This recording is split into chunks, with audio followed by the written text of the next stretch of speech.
Hey, welcome back. As you all know, I'm a self-proclaimed slut for roguelike and light games. So naturally, when I saw this wonderfully titled Crab Champions on Steam, I had to check it out. For those of you who aren't aware, Crab Champions is a 3D roguelike shooter where you play as a crab and move through stages fighting an array of enemies ranging from other crabs to flying pumpkins and flying skulls. I honestly question the pumpkin choice more than anything. I guess specifically they're jack-o'-lanterns, and that's mainly what throws me off since it's not Halloween season and they aren't crustacean. Before you start your run, you select which weapon you want to use. You only start with 2 of them, and you unlock more by collecting keys, which you get by defeating elite enemies and the final boss. There are currently 3 biomes in the game. There's regular, normal, tropical, whatever you want to call this, which in comparison to the other 2 I'd say is normal. The second biome is ice, tundra? I think tundra is a good way of putting it. Here you'll find enemies that freeze you. Yeah. Then the third and final biome is lava.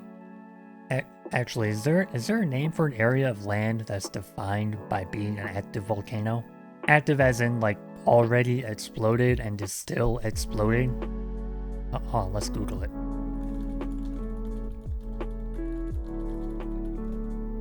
Okay, I guess the closest we're getting to what I'm thinking of is either Pahoho or Aa. Yeah, I don't know, it's 2 ways. Anyways, at the 10th stage of each of these biomes, you will fight a boss. For the regular biome and the tundra biome, you'll fight an elite enemy, which in my experience has always been a massive flying skull that's themed to the biome. They also all have different attacks. The tundra one can freeze you, the fire one will create big AoE fires, stuff like that. Also, twice during each biome, there will be a shop stage. At the shop, there's this garden patch that has all these health drops that you can just walk over and heal up a bunch. Also, it'll oftentimes have these purple crystals you can break and get currency from it.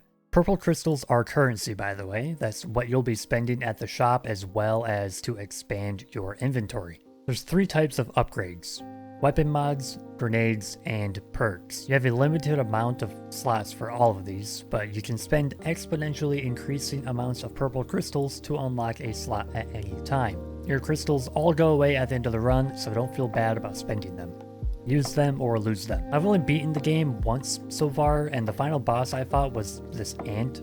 I don't know if there's any variation in final bosses, but this giant ant was a nice change of pace from the giant skulls. After you beat the final boss, you can choose to either end the run and beat the game, or loop again and keep it going.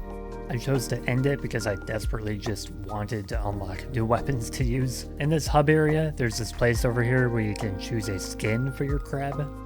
You unlock skins by completing a variety of different challenges in the game. Well, that's Crab Champions. It's fun, it's cheap. It definitely needs a lot of work when it comes to level and enemy variety.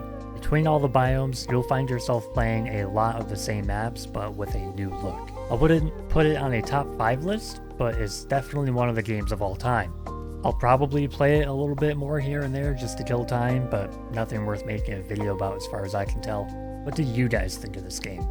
Have you played it? Or are you just watching videos about it to see if you're even interested in playing it? Let me know in the comments below. Hit the subscribe button to stay bricked. Stay bricked.